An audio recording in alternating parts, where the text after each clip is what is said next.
Welcome back, World War 1939. We are moving on to the Russians' next turn.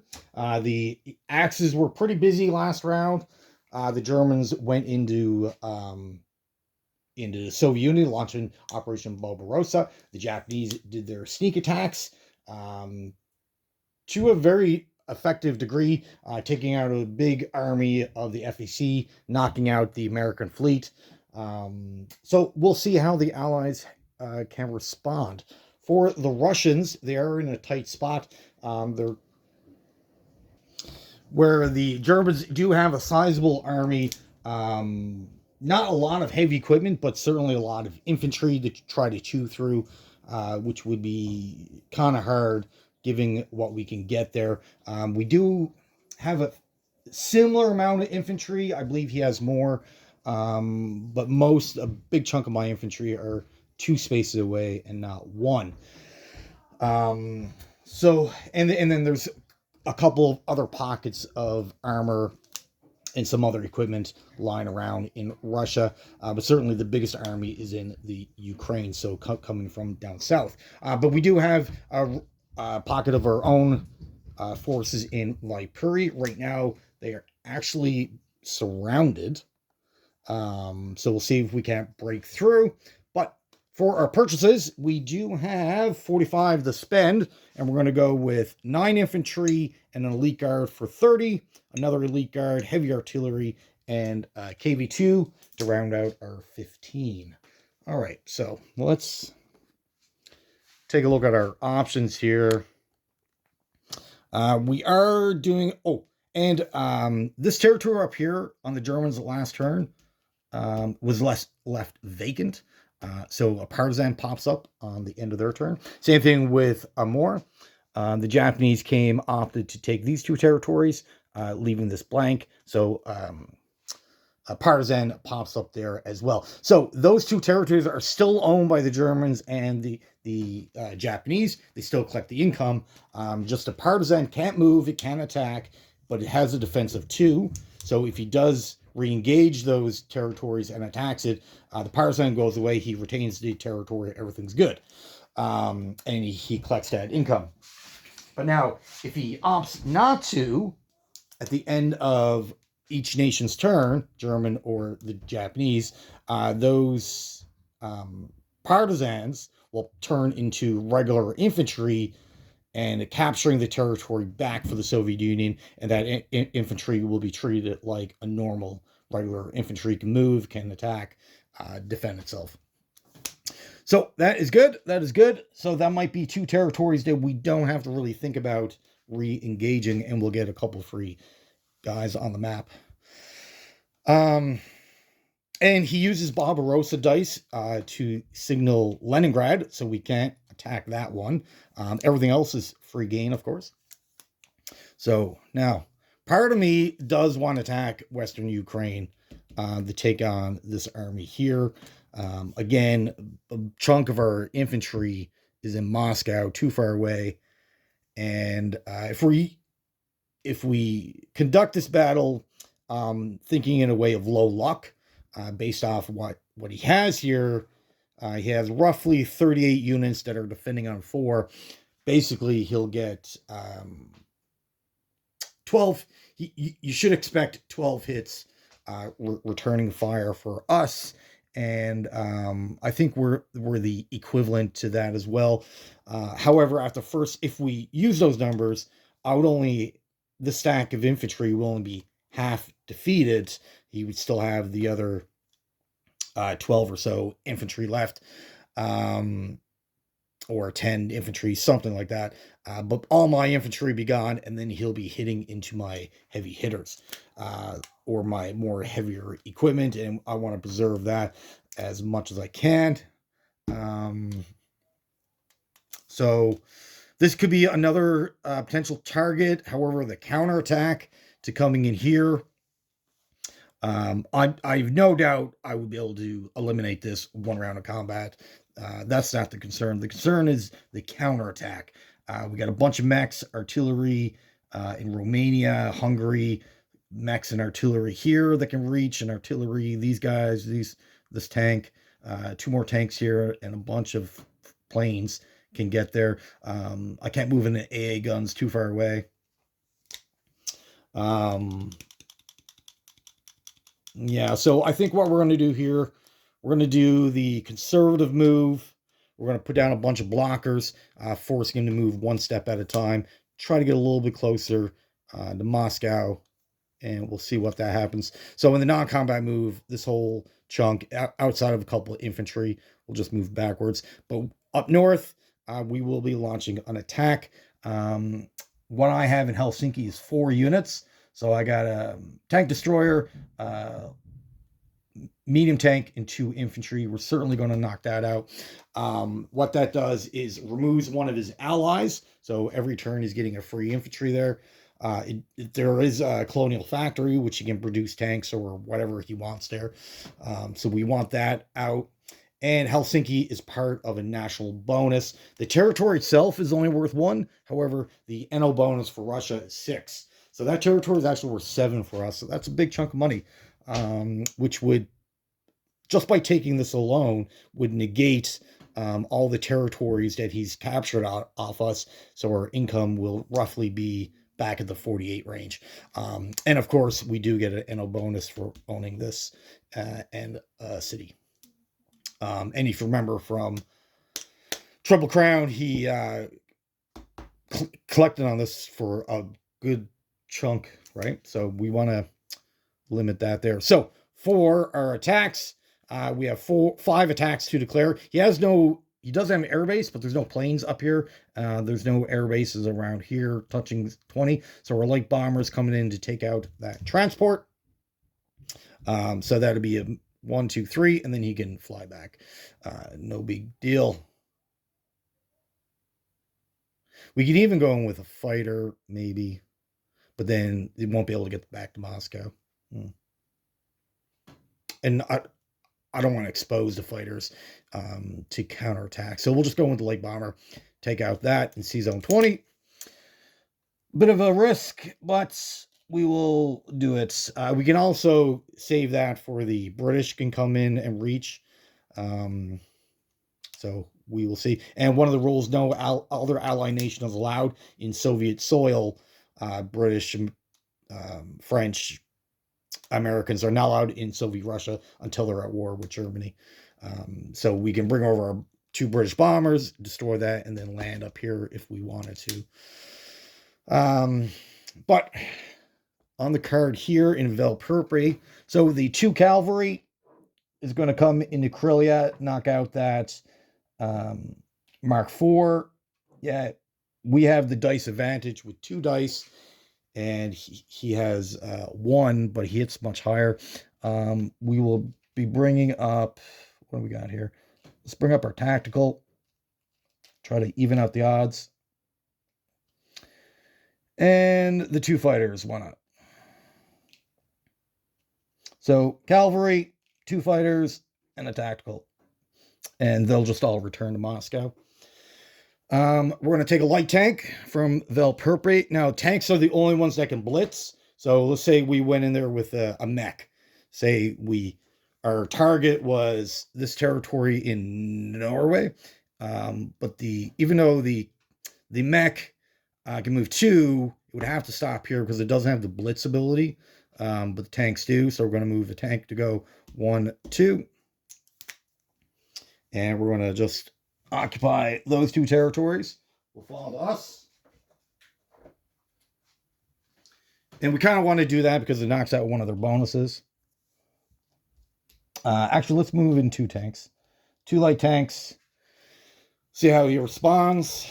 And then the rest will go into Helsinki. I want to retake Leningrad, but he used that dice, unfortunately.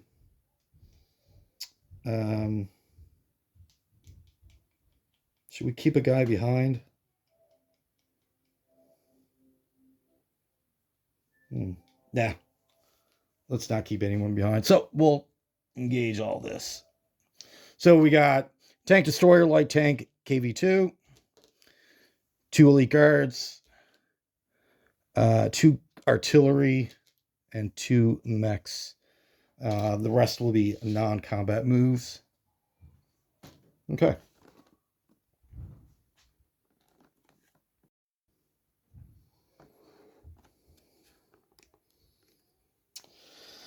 All right, well, let's do the easy one first. Bomber, and so my bomber would be the black dice. You can have the blue dice. So I'm at a 4. He's at a 1. 3, 5. Easy. Too easy. And that will limit his ability or options to move around the get reinforcements to Scandinavia. Now he still has air transports that he can get reinforcements there. That's not a big deal. All right. I believe that's a 5. I'll have to double check. Give me a second here. Okay, so it's actually a 4. Sturkmiankers. They're a great unit. Pretty cheap to cost 6. The attack at a 7. So great on offense. Defense, not so much. But I guess that's the trade-off from getting a good attack value.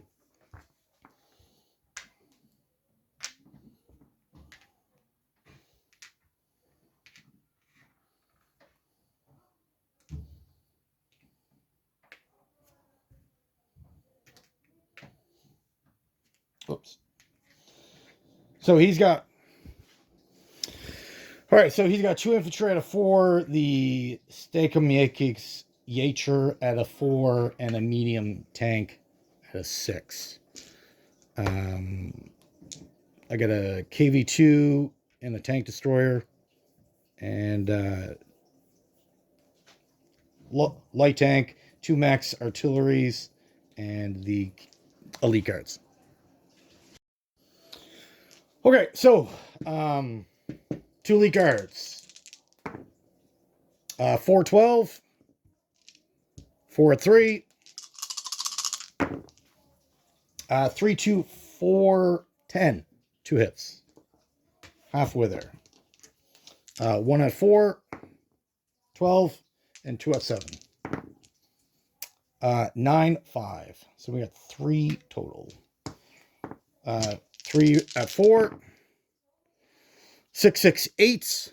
Excellent, excellent. And 1 at 6, 3. Okay, so he'll lose his 3 guys, and we will lose. Oh no, what are we going to lose? An elite guard, I guess. All right. 1 at 2, 4, 4 at 3, 3, 1, 5. So that's everything we needed. Returns at a 6, 9. All right, so we lose 1 guy. And more importantly, we take Helsinki. Colonial factories destroyed. Excellent.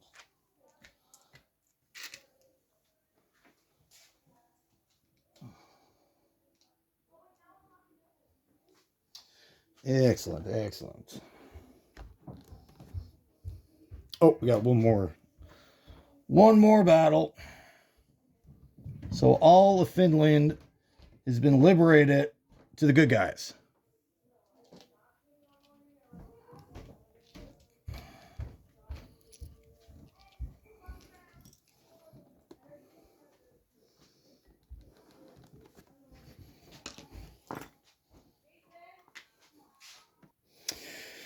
All right.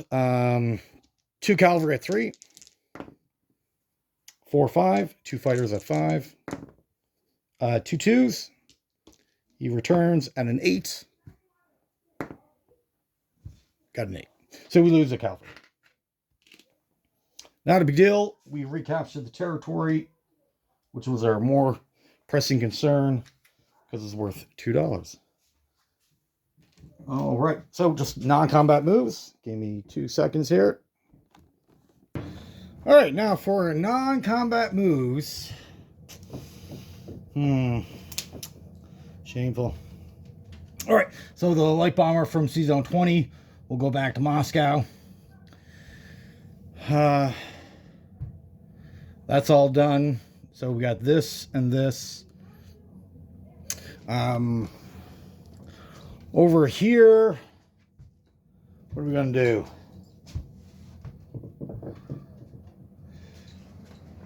Now these 5 veterans here could make a play. 1, 2 for our secondary capital. We definitely need this territory. It'll keep us in the game. Plus, it's worth 3. So let's take our train, our heavy artillery, and our artillery, move it back to Novosibirsk. Our logic on this is that, yeah, they can come hit and take this one territory. That's fine. But another partisan will pop up that he has to deal with. So I'm not sure if he really wants to do that or not. I don't expect this to survive. He's got 2 mechs and a cavalry. More than likely, this will come up and kill this. Right? These guys here will probably, they'll have to come back and deal and recapture this. You can even do it from here. So, but I suspect these guys are going to start marching their way there, or they could turn down south down here. We'll see. We don't want to take any chances though.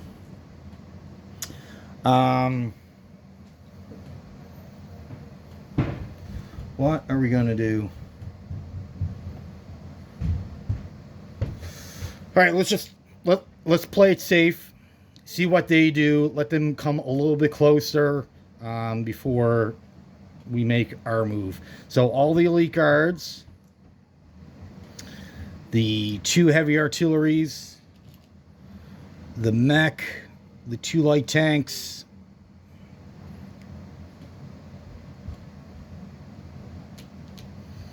the cavalry. How many artillery? 1, 3 artillery, the airborne. They're all going to move back to Moscow. Still got 5 infantry to deal with. What are we going to do with them? So, one guy's going to go to Western Ukraine, 1 to Eastern Ukraine, 1 to Smolensk. Bring 1 more guy back to Moscow. This artillery and infantry in this territory is going to move up to 1 to Moscow. The 2 AA guns will move into Moscow. Still got Novgorod. Let's bring 1 infantry from Moscow in the Novgorod. So we got a bunch of blockers. We are Kiev.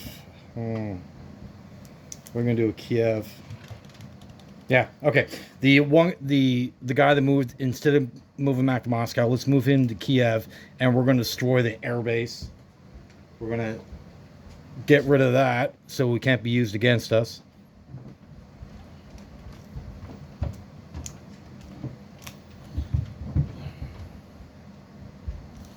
Yeah, so the 5 guys that were in all our curse just spread out to cover off these territories. 1 guy from Moscow went to Novgorod. Essentially what this does, it removes one of their main abilities of blitzing. So we're kind of getting rid of that ability. So he has to move 1 territory at a time. Try to slow him down as much as we can, right? For the territories that we're going to add, or new units, 2 elite guards, heavy artillery, and the KV-2 will be placed in Moscow. Gives us 6 spaces left. So let's add 6 infantry. So they'll all go in Moscow as well. 3 more units to land. So we'll put 1 guy in Stalingrad and 2 more guys in Novosibirsk. So that will be it for... Oh, 1 more non-combat move. Vital to our plan. The fleet up in C-Zone 9 is going to come down 1, 2, 3, C-Zone 15. So that's a battleship, a cruiser, a sub, and a destroyer. Going to C-Zone 15.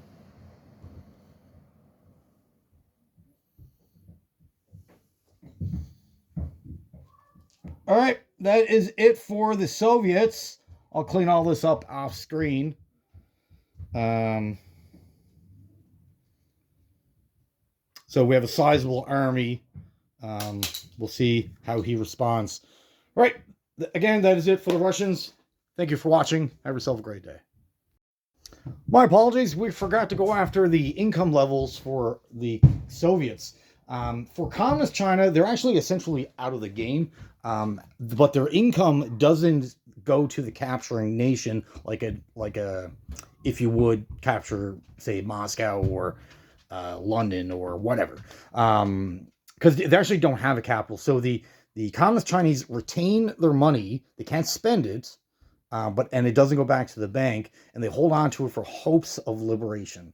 So if the Soviets or whoever else come and liberate one of those territories, then the money that you had accumulated you can spend on that future round. For the Soviets, they actually ended up with $53. Where we're getting that income from,